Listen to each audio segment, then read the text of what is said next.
आज तक रेडियो सुनता है सारा जहां।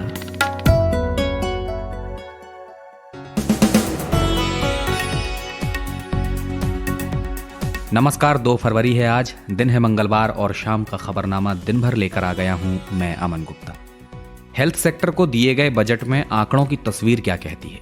क्या वाकई बढ़ा है या कहीं कटौती भी हुई है? गाजीपुर और सिंघू बॉर्डर पर लगाए गए कील कांटों को लेकर किसान नेताओं का क्या कहना है?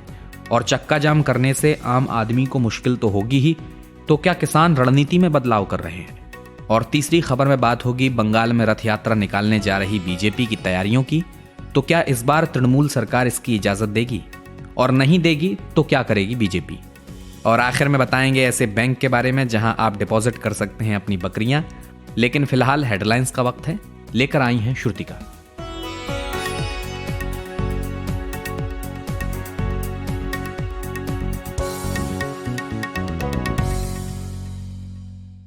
सीबीएसई बोर्ड ने 10वीं और 12वीं की डेटशीट जारी कर दी है। 10वीं और 12वीं की परीक्षा 4 मई से शुरू होगी, जो 11 जून तक चलेगी।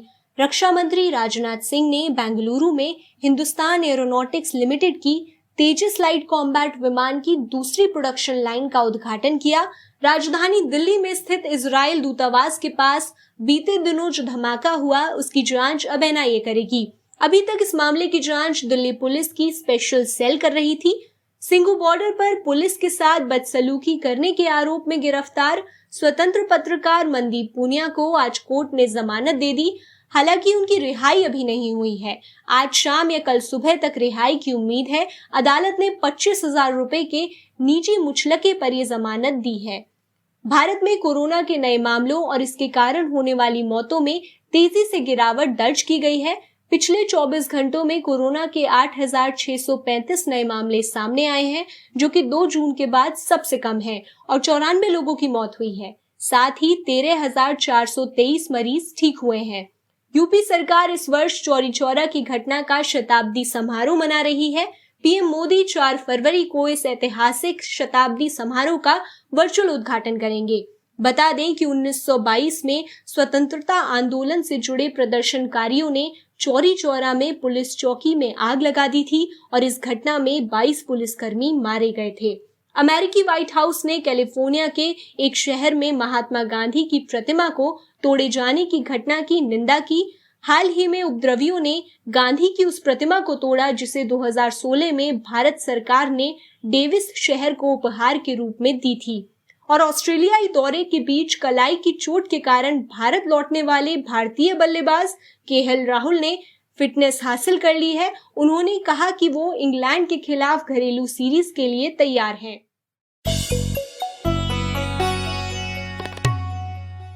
किसानों के आंदोलन पर सड़क से संसद तक हंगामा बरपा है। बजट सत्र शुरू होते ही कृषि कानूनों और किसानों की मांगों पर सरकार को विपक्ष ने घेरना शुरू कर दिया है। बजट सत्र के पहले दिन राष्ट्रपति के अभिभाषण का बहिष्कार हुआ। दूसरे दिन यानी कल बजट पेश करने के दौरान संसद में नारेबाजी हुई और आज तीसरे दिन भी विरोध हो हल्ला जारी रहा। To have the discussion on President's address tomorrow, even the Business Advisory Committee also has been informed. So as we are going to discuss the President's address tomorrow as the first item, members can avail this opportunity and then participate and express their viewpoints. That's why I am not able to accept the notice given to suspend the business of the House. I would only like to submit, sir. They have given the Parliamentary Affairs Minister. They have given the notice under 267 and you have given the ruling.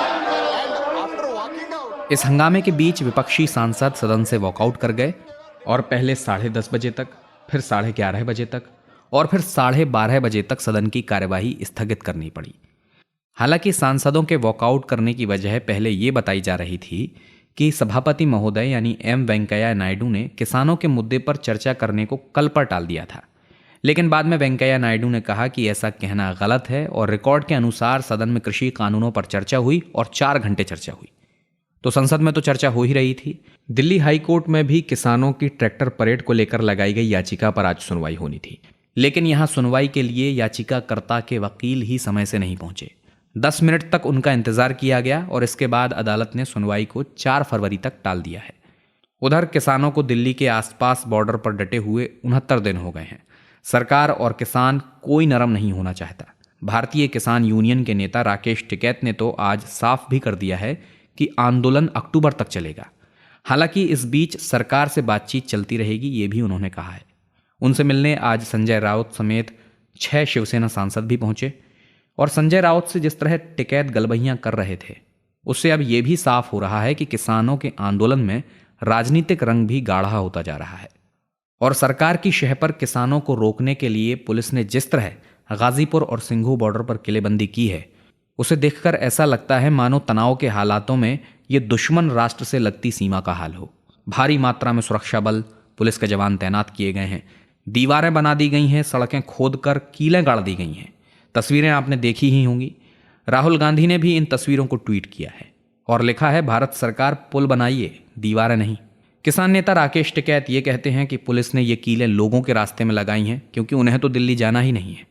हमें दिल्ली जाना ही नहीं, ये तो जनता के रास्ते में कील लगाई इन्होंने कि जनता ना जा सके। हम तो 2 महीने से बैठे हैं वहां पे, तो रास्ते तो खुले हुए हैं ना, जा सकता है पब्लिक उसी रास्ते में। क्यों बंद कर रहे हैं उन रास्तों को? जितने जनता के रास्ते बंद होंगे, जनता को सब पता कि कौन बोल नहीं रहे, पता सबको। तो ये थे किसानों के नेता राकेश टिकैत। लेकिन किसानों की जो अगली तैयारी है वो आम आदमियों के लिए मुसीबत खड़ी कर सकती है। दरअसल 6 फरवरी को उनकी योजना चक्का जाम करने की है। तो अब तक किसान ऐसी चीजें करने से बचते रहे क्योंकि इस तरह से आम आदमी को परेशानी होगी। तो क्या किसान अब रणनीति बदल रहे हैं? यही पूछा मैंने आज तक रेडियो के रिपोर्टर कुमार कुणाल से। किसान नेताओं से जो हमारी बात हुई है, उनका यही कहना है कि आम लोगों को दिक्कत इससे हो रही है और जिन सड़कों पर वो पहले बैठे हुए थे उसी तरीके से अब भी बैठे हुए हैं।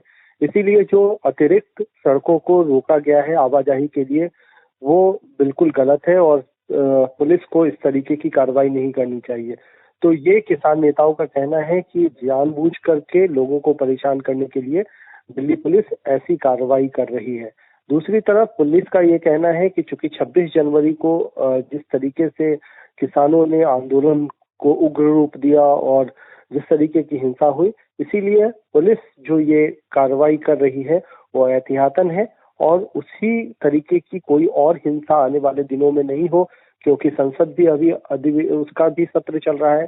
तो उसको देखते हुए ये पूरी कार्रवाई की गई है जिसमें कई लेयर की सुरक्षा और कई सड़कों को बंद किया गया है। अच्छा कुमार, पुलिस की जिस तरह से किलाबंदी हुई है उसको लेकर किसान नेता किस तरह रिएक्ट कर रहे हैं? देखिए, चक्का जाम पर भी हमने किसान नेताओं से बातचीत की थी, तो उनका ये कहना था कि चक्का जाम करने की जो रणनीति है वो जानबूझकर इसलिए शनिवार को रखी गई है ताकि लोगों को कम से कम परेशानी हो, और वक्त भी ऐसा चुना गया है 12 बजे से लेकर 3 बजे तक, जिस समय आम तौर पर ना तो ऑफिस जाने वाले और ना ही और किसी जगह पर जाने वाले सड़कों पर होते हैं। तो ये जो समय और तारीख तय की गई है वो सरकार को एक तरीके से मैसेज देने के लिए ज्यादा है, और साथ ही साथ गांव में जहां पर लोग 12 बजे तक काम खत्म कर लेते हैं, तो ऐसे जगहों पर लोगों को इकट्ठा करने के लिए ये वक्त रखा गया है 12 बजे से 3 बजे तक का, ताकि आंदोलन भी चलता रहे और लोगों को भी कम से कम परेशानी हो। एक और सवाल कुमार आपसे करना चाहूंगा कि टिकैत कह रहे हैं कि बातचीत होती रहेगी, सरकार भी कह रही है, लेकिन कोई आगे बढ़ता नहीं दिख रहा। तो क्या सुलह के बीच भी कील कांटे आ गए हैं? बिल्कुल कांटे हैं, और जो जिस तरीके से अब किसान आंदोलन के दौरान जिन लोगों के खिलाफ मामले दर्ज किए गए हैं, ऐसा कहना है किसान संगठनों का कि ऐसे 83 मामले हैं जो कि दर्ज किए गए हैं। सरकार पहले उन्हें वापस ले और तभी सुलह का रास्ता खुल सकता है। साथ ही साथ जो सरकार ने भी यही कहा है, प्रधानमंत्री की तरफ से भी ये साफ तौर पर कहा गया था कि एक फोन कॉल दूर है और बातचीत फिर से शुरू हो सकती है। लेकिन वहीं जिस तरीके से पुलिस ने लगातार अपनी सुरक्षा घेरेबंदी को बढ़ाया है और ज्यादा सख्त कर दिया है, अपने जो सुरक्षा का ही घेरा नहीं है बल्कि बाकी जो तमाम लोगों का मूवमेंट है उसको भी रोका गया है, तो उससे भी आशंकित है किसान यूनियन की। दोनों तरफ से बात तो हो रही है कि बातचीत के लिए हमें एक दूसरे के साथ बैठना चाहिए, लेकिन जो पॉजिटिव डायरेक्शन में जाने की बात है वो फिलहाल दिखाई नहीं पड़ती है, ना ही सरकार की तरफ से और ना ही किसान संगठनों की तरफ से। ये थे आज तक रेडियो के रिपोर्टर कुमार कुणाल। आप सुन रहे हैं आज तक रेडियो, सुनता है सारा जहां। कल पेश हुए बजट में हेल्थ बजट को लेकर सबसे ज्यादा चर्चा है। अखबारों में इको वैक्सीन, बजट हुआ इम्यून, बजट को लगी वैक्सीन जैसी तमाम हेडिंग सुर्खियां बनी। बताया गया है कि हेल्थ बजट को 137% तक बढ़ाया गया, यानी 94,452 करोड़ रुपए से बढ़ाकर 2,24,000 करोड़ कर दिया गया। सरकार ने एक स्कीम लॉन्च की, प्रधानमंत्री आत्मनिर्भर स्वस्थ भारत योजना। साथ ही 35,400 करोड़ रुपए वैक्सीन पर खर्च किए जाएंगे। अब अगर देश का हेल्थ केयर सिस्टम लाचार हो तो ऐसे में ये रकम वाकई बड़ी लगती है, लेकिन आंकड़ों को गौर से देखें कि ये पैसा कैसे खर्च होगा, तब असल बात सामने आती है। तो सवाल ये है कि क्या हेल्थ बजट को बढ़ाया गया है या ये केवल आंकड़ों की बाजीगरी है? यही पूछा मैंने इंडिया टुडे की डेटा इंटेलिजेंस यूनिट में डेटा जर्नलिस्ट सम्राट शर्मा से। देखिए, इस बार का जो हेल्थ बजट है ना, ये सिर्फ हेल्थ नहीं है। मतलब ऐसा नहीं है कि आप सरकार ने कहा कि ये मिनिस्ट्री ऑफ हेल्थ का एलोकेशन है। हेल्थ एंड वेलबींग करके एक सेगमेंट बनाया गया जिसके अंदर जो है हेल्थ केयर को 2,23,000 करोड़ रुपए दिए जाएंगे, ऐसा ऐलान किया गया। तो ये समझना जरूरी है कि ये हेल्थ एंड वेलबींग है क्या।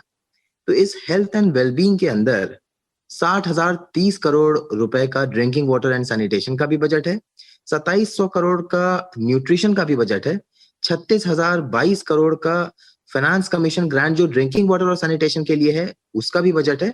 तो ये सब मिलाकर हेल्थ एंड वेलबींग सेगमेंट है जिसमें 2,23,000 करोड़ का एलोकेशन है। अगर आप सिर्फ मिनिस्ट्री ऑफ हेल्थ की बात करें तो उसमें जो आवंटन है वो 73,931 करोड़ का है। और आप अगर पिछले साल का जो अगर रिवाइज बजट उठाएं तो उसमें जो आवंटन है वो 82,928 करोड़ रुपए का है, जो कि बताता है कि पिछले साल इस साल का जो रिवाइज बजट है उससे जो अगले साल का जो बजट प्रस्तावित किया गया है वो 10.8% कम है। और इंडिया टुडे की जो डेटा इंटेलिजेंस यूनिट है उसमें बजट के डॉक्यूमेंट्स के हिसाब से ये पता लगाया कि अगर आप क्योंकि देखिए रिवाइज्ड बजट है तो उसमें कई खर्चे ऐसे थे जो कि कोरोना के चक्कर में वो वन टाइम थे, है ना, तो उसको भी मद्देनजर रखना पड़ेगा। तो अगर आप उसे भी मद्देनजर रखते हैं और आप कोविड-19 के लिए मटेरियल सप्लाई और हेल्थ केयर वर्कर्स के लिए जो वैक्सीनेशन के खर्च हैं उसे निकाल भी दें, तो भी जो नया बजट है वो मौजूदा वित्त वर्ष के बजट से कम है। तो सम्राट, जैसा आपने बताया कि हेल्थ एंड फैमिली वेलफेयर का जो बजट एलोकेट हुआ है वो इस बार 10% कम हुआ है, तो बजट के भीतर इसके मायने क्या हैं? इससे हेल्थ केयर सिस्टम किस तरह प्रभावित होगा? देखिए, बजट के अंदर इसके मायने अगर देखें तो कुछ चीजें थी जो कि सरकार को पहली बार करनी पड़ी थी कोरोना के चक्कर में, तो उसे इस वाले बजट में नहीं इंक्लूड किया गया है। उसे कारण एक मेजर पोर्शन कम हुआ है पिछले साल के मुकाबले इस साल।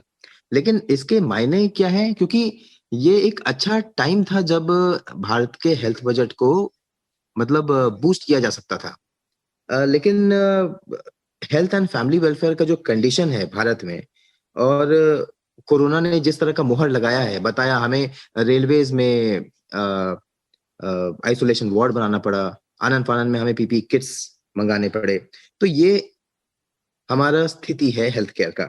और एक सप्ताह पहले जो इकोनॉमिक सर्वे रिलीज किया गया था उसमें खुद इस बात का जिक्र किया गया था कि भारत में ज्यादा लोग हेल्थ केयर सुविधा को नहीं अवेल कर पाने के कारण नहीं मरते हैं, बल्कि खराब हेल्थ केयर व्यवस्था के कारण मरते हैं। और ये वर्ल्ड हेल्थ ऑर्गेनाइजेशन ने ये भी आंकड़े दिए थे कि 10,000 में, हर 10,000 लोगों में 44 हेल्थ केयर वर्कर्स होने चाहिए, जो कि भारत में सिर्फ 23 है। तो ये आंकड़े खुद बताते हैं कि भारत में हेल्थ केयर व्यवस्था की क्या हालत है और क्यों यहाँ पर स्पेंडिंग बढ़ाना चाहिए था। जी, तो सम्राट, इस बजट से ये तो समझ आ गया खासकर सरकार को भी कि हेल्थ केयर सिस्टम को दुरुस्त करने की ज़रूरत है। तो इस बजट में और कौन सी चीज़ें छूटी हैं जो आपको लगती हैं कि होनी चाहिए थी? मुझको लगता है कि रूरल हेल्थ केयर मिशन पे खर्च बढ़ाना चाहिए था।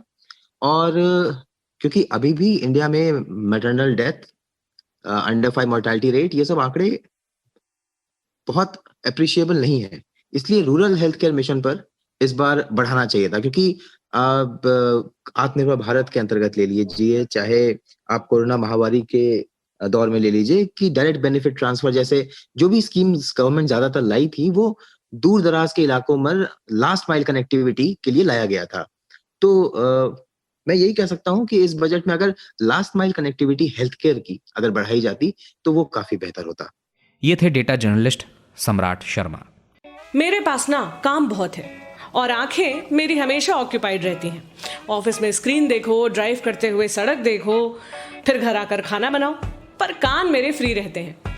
इन कान से भी मैं बहुत काम करती हूँ, मास्क टिकाती हूँ, चश्मा लगाती हूँ और सुनती हूँ आज तक रेडियो, क्योंकि पॉडकास्ट की बात ही अलग है। आप भी सुनकर देखो आज तक रेडियो, सुनता है सारा जहां। बीजेपी की रणनीति में रथ यात्रा का रोल बहुत अहम है। 1990 में पार्टी के वरिष्ठ नेता लालकृष्ण आडवाणी ने पहली बार सोमनाथ से अयोध्या तक राम मंदिर को लेकर रथ यात्रा की थी। 1997 में फिर आडवाणी ने, या ये कहें बीजेपी ने, आज़ादी के 50 साल पर स्वर्ण जयंती रथ यात्रा निकाली और इसका अच्छा खासा फायदा भी हुआ। बीजेपी पहली बार 1998 में केंद्र में गैर कांग्रेसी पार्टियों की गठबंधन सरकार बनाने में सफल रही। इसके बाद तो फिर कितनी ही रथ यात्राएं होती रहीं, सत्ता में होने के दौरान भी और जब सत्ता में नहीं थे तब भी। जाहिर है इसका लक्ष्य होता है ध्यान आकर्षित करने का, अपने पक्ष में माहौल बनाने का। अब कुछ ही महीनों में बंगाल में चुनाव है और यहाँ बीजेपी सत्ता हासिल करना चाहती है और उसने एक बार फिर रथ यात्रा निकालने की योजना बनाई है। हालांकि ये भी पहली बार नहीं है कि जब बंगाल में रथ यात्रा बीजेपी निकालना चाह रही हो। इससे पहले भी 2018 में बीजेपी ने रथ यात्रा निकालनी चाहिए थी, लेकिन राज्य की ममता सरकार ने इसकी अनुमति नहीं दी। तो अब कितनी उम्मीद की जाए कि राज्य सरकार इस बार रथ यात्रा की अनुमति देगी? क्या डर है उसे और बीजेपी ने क्या तैयारियां की हैं? यही पूछा मैंने इंडिया टुडे के एसोसिएट एडिटर इंद्रजीत कुंडू से, जो बंगाल की राजनीति की बेहतर समझ रखते हैं। जी हाँ, देखिए बिल्कुल 5 क्षेत्र से, 5 जगह से 5 रथ यात्रा की सूचना कुछ दिनों में बीजेपी का करने का प्लान है यहाँ पे, जिससे वो बंगाल के 294 जो सीट है, विधानसभा सीट, हर एक क्षेत्र को कवर कर पाए। लेकिन जैसा कि आपने कहा कि 2018 में भी बीजेपी ने ये कोशिश किया था कि पश्चिम बंगाल में अपना रथ यात्रा निकाले, लेकिन तब ममता सरकार ने रथ यात्रा निकालने की जो परमिशन है वो नहीं दी थी। तो सबसे बड़ा सवाल इस वक्त ये है कि क्या इस दफा सरकार इससे राजी होगी, क्या परमिशन उनको दिया जाएगा? ये सबसे बड़ा सवाल है। जितना मेरा आकलन है, जिस तरह से मैंने देखा है तृणमूल सरकार को, मुझे नहीं लगता कि इस बार भी बीजेपी के लिए आसान होगा ये परमिशन मिलना, क्योंकि इसके लिए जिस तरह का एडमिनिस्ट्रेटिव और पुलिस सपोर्ट चाहिए, 5 जगह से रथ निकलेंगे, उत्तरी बंगाल से, दक्षिण बंगाल से, और इसके साथ साथ सिर्फ रथ यात्रा ही नहीं, उसके साथ साथ बहुत सारे रैलीज की प्लानिंग भी चल रही है। एक जगह पे कहीं जेपी नड्डा आने की बात चल रही है, तो कहीं अमित शाह गृह मंत्री रहेंगे, तो इतने सारे बड़े बड़े नेता रहेंगे। तो ये पूरे जो एडमिनिस्ट्रेटिव सेटअप इसके लिए जितना जरूरी है, जितना पुलिस फोर्स तैनात करने की जरूरी है, क्या वो पुलिस फोर्स इस वक्त राज्य सरकार दे पाएगी? एक सबसे बड़ा सवाल रहेगा। और उसके साथ साथ क्या इससे कानून व्यवस्था जो है वो बिगड़ जाएगी? क्या इसमें भड़काऊ भाषण हो सकते हैं? क्या इससे जो कम्युनल टेंशन है, सांप्रदायिक जो टेंशन है, वो किसी न किसी तरह से इसकी बढ़ोतरी हो सकती है? ये सब आशंकाओं को देखते हुए पिछली बार सरकार ने नहीं दिया था, क्या इस बार वो परमिशन मिलता है? हालांकि जो ग्राउंड रियलिटी है वो काफी अलग है इस बार पिछली बार से, और शायद मैं ये एक एनालिसिस की तरफ मैं देखना चाहता हूं कि शायद अगर रथ यात्रा बीजेपी निकालती है तब बीजेपी को जरूर फायदा है। अगर रथ यात्रा नहीं निकाल सकते और राज्य सरकार ने इस पर रोक लगा दी, तब भी बीजेपी को यह फायदा है, क्योंकि पिछली बार हमने देखा था कि किस तरह से बीजेपी ने इसको प्रचार किया कि किस तरह से उनको राजनीतिक क्षेत्र में जो लड़ाई है, जो राजनीतिक कार्यक्रम है, वो करने नहीं दिया जा रहा है, और इसको लेके वो बार बार तृणमूल कांग्रेस को कटघरे में खड़ा करने की कोशिश जरूर करें। अच्छा इंद्रजीत, टीएमसी से लगातार टूट हो रही है और ये टूट कहीं ना कहीं चुनावी समर को और रोमांचक बना रही है। 2019 के लोकसभा चुनाव के बाद से देखें तो अब तक ममता के 17 विधायक बीजेपी में जा चुके हैं। इसी कड़ी में अब टीएमसी के विधायक दीपक हालदार ने पार्टी से इस्तीफा दिया है और ममता बनर्जी के भतीजे अभिषेक बनर्जी के लोकसभा क्षेत्र से आते हैं। वो डायमंड हार्बर से 2 बार विधायक रह चुके हैं। ऐसे में उनके जाने से कितना असर पड़ेगा तृणमूल कांग्रेस पर और उनके मोहभंग होने की वजह क्या है? तो दीपक हालदार 2 दफा एमएलए रह चुके हैं डायमंड हार्बर से, लेकिन पिछले कई सालों से वो बिल्कुल उनको दरकिनार कर दिया गया था। क्योंकि ये कहा जा रहा है कि वो शोभन चैटर्जी जो कुछ साल पहले तृणमूल छोड़ के बीजेपी गए, बागी नेता थे और पूर्व मेयर हुआ करते थे कोलकाता के, उनके करीबी माने जाते हैं ये हलदार। और यही वजह है कि जब से शोभन चैटर्जी बीजेपी में गए, उसके साथ साथ उनके जितने भी अनुगामी या उनके क्लोज जितने भी लीडर हैं, उनको पार्टी में साइडलाइन कर दिया गया था, दरकिनार कर दिया गया था। तो यही कारण है कि उनका ज्यादा असर अपने क्षेत्र में, विधानसभा क्षेत्र में नहीं था। और दीपक हलदार ऐसा कोई कद्दावर नेता भी नहीं है जिनका एक बहुत बड़ा मास फॉलोइंग हो, जैसे शुभेंदु अधिकारी जैसे उतना बड़ा एमएलए तो वो है नहीं। तो इससे तृणमूल को ज्यादा नुकसान तो नहीं पड़ने वाला है, लेकिन हाँ, जिस तरह से राजीव बनर्जी चले गए, वैशाली डालमिया चले गए, उसके साथ साथ पिछले कुछ दिनों में बहुत सारे ऐसे नेता, प्रवीण घोषाल निकल गए, तो उसी के एक नंबर आप कह सकते हैं, नंबर की बढ़ोतरी जरूर हुई है। बीजेपी को इसका जरूर एक राजनीतिक फायदा, एक मॉरल जो बूस्ट है वो तो जरूर मिलेगा, और तृणमूल के लिए बिल्कुल एक लॉस है। हालांकि तृणमूल ये दिखाना नहीं चाहती, क्योंकि ममता बनर्जी ने साफ कह दिया है कि पार्टी में 294 जो सीट है, उन 294 सीट में वो खुद प्रार्थी हैं, वो खुद प्रत्याशी हैं, और स्टार कैंपेनर भी है पार्टी के लिए ममता बनर्जी। और ममता बनर्जी सबसे बड़ी पोस्ट है तृणमूल कांग्रेस में, दूसरा कोई मायने नहीं रखता। तो इसीलिए ममता बनर्जी ने साफ अपना रुख कर दिया है, ये कहते हुए कि जिसको जाना है वो चले जाए, क्योंकि ऐसे बहुत सारे नेता हैं जो उस तरह से परफॉर्म नहीं कर पाए एमएलए के रूप में, और शायद उनको इस बार टिकट ना मिलता। तो यही कहना है तृणमूल का। ये थे इंडिया टुडे के एसोसिएट एडिटर इंद्रजीत कुंडू। दिन भर में अब आपसे विदा लेने का वक्त हो गया है। ये कार्यक्रम आपको कैसा लगा, आप हमें radio@aajtak.com पर बता सकते हैं। इस कार्यक्रम की साउंड मिक्सिंग की है कपिल देव सिंह ने। मेरा नाम है अमन गुप्ता। इजाजत चाहूंगा। नमस्कार।